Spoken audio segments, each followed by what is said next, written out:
Kapalaran ng Aquarius ngayong araw ng January 29. Aquarius. Sinasabi po dito ng ating tarot card Aquarius na nalulungkot ka daw po sa ngayon. Kaya sabi rin po dito na parang sa ngayon wala ka pa naiisip ng mga pamamaraan kung paano ka magiging matagumpay. Parang sa ngayon, wala pang oportunidad na dumarating. Sabi parang dito parang pinanghihinaan ka ng loob. May gusto kang puntahan, matutuloy ka naman sa inyong pupuntahan. Sinasabi rin po dito na sa ngayon, parang kayo daw po ay i-improve nyo daw po ang inyong pong kaperahan. Kaya sabi rin po dito na marami ka daw pong takot sa kasalukuyan. Meron ka na pangakuan na kailangan mo pa rin. May mga pagsubok ang pinagdadaan na mga pagtatalo na nagaganap. Kaya sabi rin po dito na marami ka daw po mga pinagsisisihan. Marami daw po mga magagandang oportunidad na darating daw po sa inyo.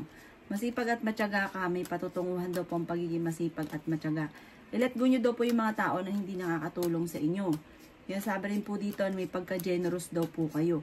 Sinasabi rin dito na may isang babae na nagiging emosyonal daw po sa ngayon. Maaring may magbubuntis daw po, malakas naman ang inyong karisma. May magbubuntis daw po na Aquarius. Malakas ang inyong pong karisma at meron kang kakayahan, parang meron kang psychic ability. Sinasabi rin po dito na ikaw ay may pagkamahiyain, loyal na tao daw po kayo.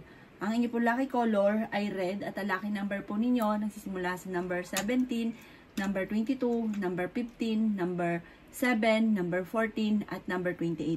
Good luck po!